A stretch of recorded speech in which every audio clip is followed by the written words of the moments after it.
जब आप सब यहाँ पर मौजूद हैं, कुछ लोग पुराने हैं, कुछ नए हैं, कुछ इस बात को जानते हैं और कुछ नहीं जानते, सो मैं इन शॉर्ट जो है वो होली स्पिरिट एम्बेसी मिनिस्ट्री का तारुफ आपको देना चाहती हूँ। 2016 में खुदावन के बंदा जो पहले लैम्प फेलोशिप के साथ खिदमत कर रहे थे, और 2016 में खुदावन के बंदा को ये फजल मिला कि वो दुआ रोज़ा में ठहर सके, और 40 दिन फास्टिंग में बंद होने के बाद खुदावन ने उनको ये रोया बख्शी है। ये ऐसे नहीं है कि दिल में आया कि हम एक मिनिस्ट्री बना लें, एक नई मिनिस्ट्री बना लें और हम उससे कमाएं, और ना ही ये ऐसे था कि मेरे दिल में आ रहा है कि हम अलग हो जाएं और अपनी एक अलग मिनिस्ट्री बनाएं ताकि हम आज़ादी से खिदमत कर सकें। हालांकि मैनेजमेंट में कुछ प्रॉब्लम तो चल रही थी, लेकिन खुदावन के बंदा जो थे बज़िद थे कि वो उस मिनिस्ट्री को नहीं छोड़ेंगे, और ये फाइट उस कमरा में जहाँ पर रोज़ा में खुदावन के बंदा जो बंद थे वो चलती रही रूलकुस के साथ। और रूलकुस ने जब बार बार कहा और गालबन 30 दिन के बाद जब यीशु मसीह के साथ मुलाकात हुई और फिर इस मिनिस्ट्री के लिए खुदावंद के बंदा ने खामी भरी, और इस तरह से होली स्पिरिट एम्बेसी मिनिस्ट्री का कि विजन का आगाज हुआ। जो विजन जो है वो खुदावंद के बंदा को मैन ऑफ गॉड को दिया गया। फास्टिंग के ख़त्म होने के बाद जो फर्स्ट मीटिंग थी वो 25 दिसंबर क्रिसमस के दिन की थी, जो कि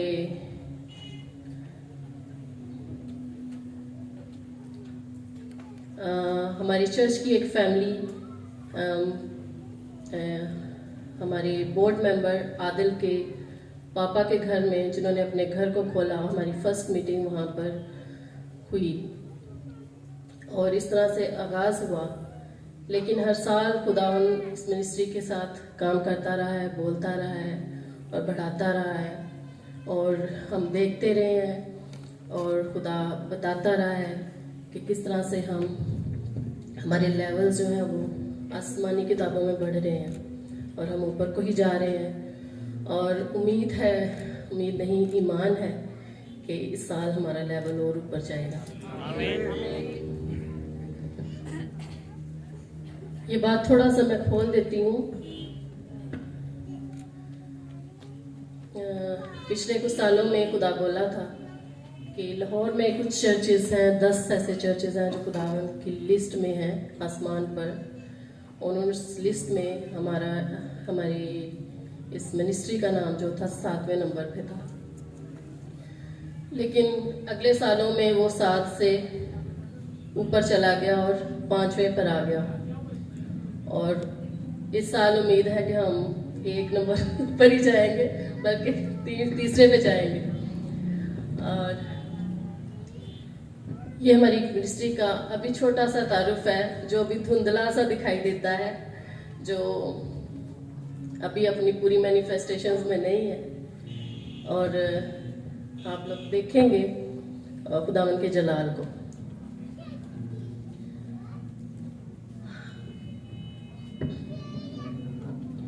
तीसरी बात, बहुत से लोग जो हैं वो कलीसिया में से भी, शायद बाहर नए भी आए होंगे, जिनको क्रॉसओवर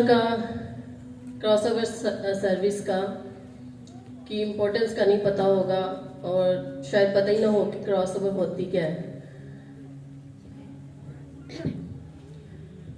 उनके लिए मैं कुछ इसको इजी करके आपको बताना चाहूँगी। अगर क्रॉसओवर के लफ्ज़ी तर्जमा को हम देखें तो इसका मतलब है पार करना या अबूर करना। जिस तरह आप सड़क को पार करते हैं, वो कोई सड़क भी हो सकती है, वो कोई नहर, कोई नदी, नाला भी हो सकता है जिसको आप पार करते हैं, या बड़े लेवल पर वो कोई समुंदर भी हो सकता है। लेकिन एक मसीही की जिंदगी में बहुत अहमियत की अमल है, क्योंकि क्रिश्चियन लाइफ में तब्दीली का होना एक इलाही अमल है,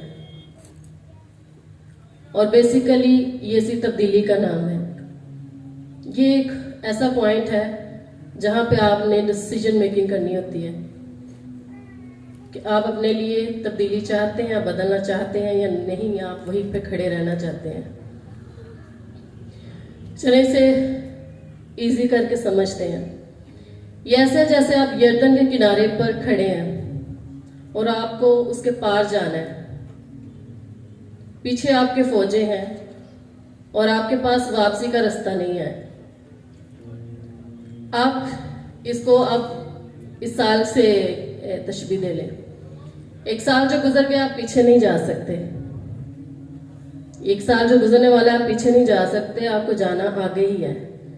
लेकिन आप उस एज पे खड़े हैं कि वहां पर भी आप की स्पिरिट जो है वो को ये डिसीजन लेना है कि आपने वाकई में ही अगले साल में एंटर होना है, कि आपने पीछे ही रह जाना है या वहीं पे खड़े रहना है, या आपके अंदर कोई तब्दीली नहीं आती।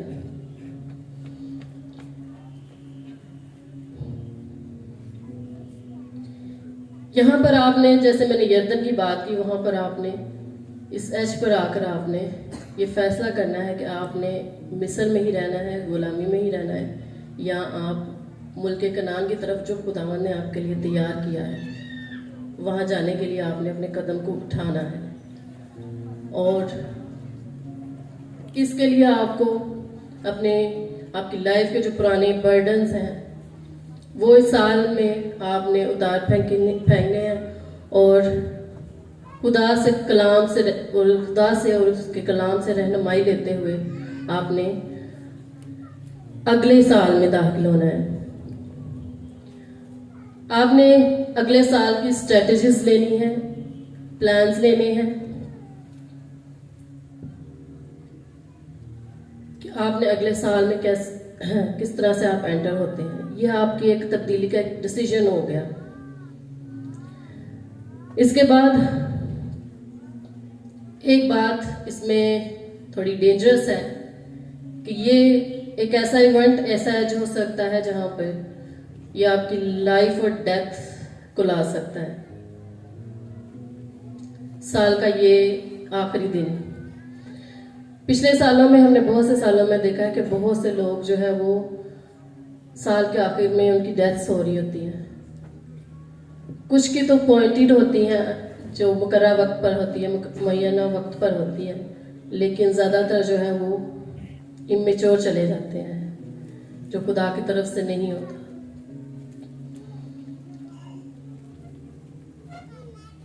पिछले सालों में ऐसा ही हुआ है कि हमारे ही चर्च में 2-3 तकरीबन आई थिंक 3 या 4 लोग थे जिनकी डेथ कैंसलेशन जो है वो इस क्रॉसओवर सर्विस में हुई है। खुदा के बंदा ने से खुदा ने बात की और उनकी डेथ कैंसिल हुई इसी सर्विस में, और वो आज तीनों चारों हमारे दरमियान मौजूद हैं। सो ये इस कदर ज़रूरी है आपकी लाइफ में। अगर वो यहाँ पर मौजूद ना होते, उनकी डेथ कैंसिल ना हुई होती, तो फिर शायद वो आज हमारे साथ ना होते।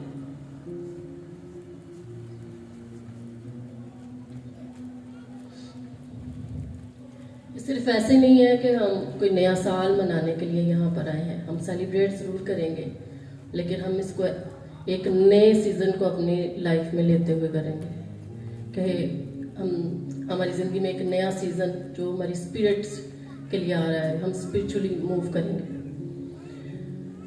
हालेलुया। कलाम में लिखा है कि जब आप मसीह में हैं तो आप नए महलूक हैं। जैसे लिखा है कि पुरानी चीज़ें जाती रही, देखो सब नई हो गई। इस रात सारी पुरानी चीज़ें जाएंगी और आप नए हो जाएंगे। आमीन। होता यह है कि सारी दुनिया न्यू ईयर को सेलिब्रेट तो कर रही होती है, इस दिन को, इस रात को भी सेलिब्रेट कर रही होती है, लेकिन वो इस तरह से नहीं कर रहे होते। वो फिजिकली तो एंटर हो जाते हैं, लेकिन उनकी स्पिरिट वहीं पे खड़ी होती है पिछले ही साल में, वो मूव नहीं करते। मगर आज हम अपनी स्पिरिट समेत नए साल में और नए सीजन में दाखिल होंगे। हालेलुया, आमीन। यीशु मसीह के साथ दूसरी बात यह है कि हम यरदन के पार जाने के लिए भी हमें यीशु मसीह की और उसकी पावर की जरूरत है। हमें नए सीजन में एंटर होने के लिए भी यीशु मसीह के हाथ की जरूरत है। जैसे कलाम में लिखा, जब यीशु मसीह ने अपने शागिर्दों से कहा, आओ पार चले। तूफान आया भी, लेकिन यीशु मसीह उनके साथ रहा। उन तूफानों के साथ जो नए सीजन में आपको सामने रुकावटें जो आएंगी, उनको अबूर करने के लिए भी आपको यीशु मसीह के साथ की ज़रूरत होगी। सो इसको आप लाइट ना लीजिएगा, उसकी हजूरी में आप मौजूद हैं। आई बिलीव कि आप एक्सपेक्टेशंस के साथ यहाँ पर मौजूद हैं, और आपकी चाहे जितनी भी एक्सपेक्टेशंस हो, कितनी भी बड़ी हो, खुदा का लेवल उससे बहुत ज़्यादा बड़ा है। आप जितना भी बड़ा सोचेंगे, वो उससे कहीं ज़्यादा आपकी एक्सपेक्टेशन से ज़्यादा आपके लिए कर सकता है। हालेलुया। सो हम पार जाएंगे और हम काबिल होंगे कि हम यरदन को 2 हिस्सों में भी तकसीम करेंगे, और फिर हम कनान की तरफ बढ़ेंगे, उस वादा की सरजमीन की तरफ जो हमारे लिए खुदा ने मुकर्रर की है, और अपनी डेस्टिनी तक जाएंगे। आमीन। आई बिलीव कि आप इस रात की अहमियत को, क्रॉसओवर को आप बड़ी आसानी से समझ चुके होंगे, और